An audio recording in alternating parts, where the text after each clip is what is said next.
पहली बार तोहरा दरवाजा पाइल बनी और हमके पता नहीं थे कि दुआ सलाम होला का, काहे से कि कबो हमके जरूरत तोहार ना पड़ा। घर में हमारा एगो देवी रहे, सुन ले बानी कि तोहरा बिना कृपा के एगो पत्ता तक ना हिलेला। हिटकाई है तोहार विधान बा। एगो देवी नियर बाई छोट गलती के कारण 20 साल से अपने पति से दूर बिया। काहे दर दर के ठोकर खा के हमके पाल पोस के बड़ा कैलाश। आज जब ओकरा खुशी के दिन आई तब हम तोरा सब बर्दाश्त ना भइल। काहे हर एगो इंसान से जरेला समझ में आवेला, लेकिन एगो देवी से जले आज पहली बार महसूस करता।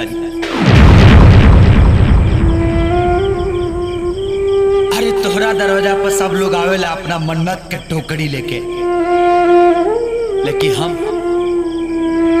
तोहरा दरवाजा पर मन्नत के टोकरी लेके नहीं खिया तो के कुछ देवी आई बानी। और याद रखिया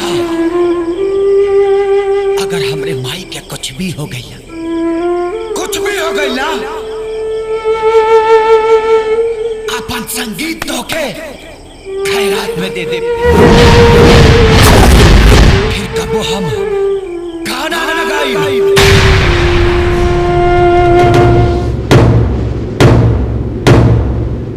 और बढ़ी की परान से भी भैया हमर माई के तुमाई हो जग के सहाई। अरे बढ़ी की परान से भी भैया हमर माई के तुमाई हो जग के सहाई। माई के साथवा छूटी तो कहे विपत्तियाए माई। मोहनी मूर्तिया में पत्थर के बाटे तोरे छतियाए माई। हाँ मोहनी मूर्तिया में पत्थर के बाटे तोरे छतियाए माई।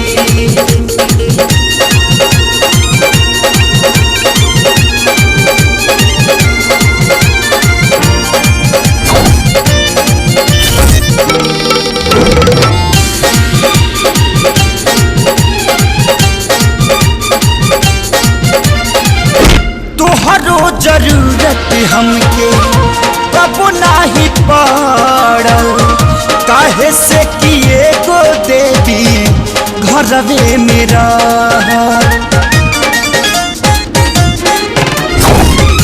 हऊ दुख हरनी तू दुखवा के टाल दा। हमर परान हमारा माई में डाल दा।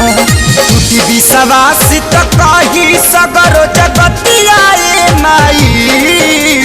मोहनी मूर्तिया में पत्थर के बाटे तोरे छतियाए माई। हाँ मोहनी मूर्तिया में पत्थर के बाटे तोरे छतियाए माई।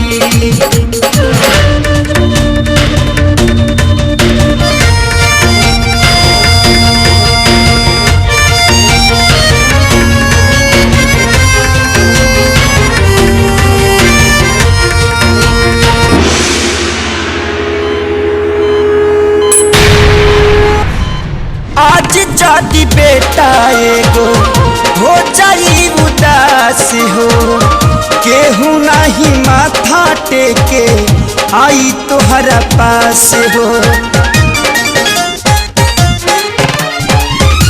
दुनिया हमारी जदी हो जाई अन्हार हो, हम न तोहर बेटा न तू माई हमार हो। रही है न भगता तब के कारी आरतियाए माई। मोहनी मूर्तिया में पत्थर के बाटे तोरे छतियाए माई। हाँ मोहनी मूर्तिया में पत्थर के बाटे तोरे छतियाए माई।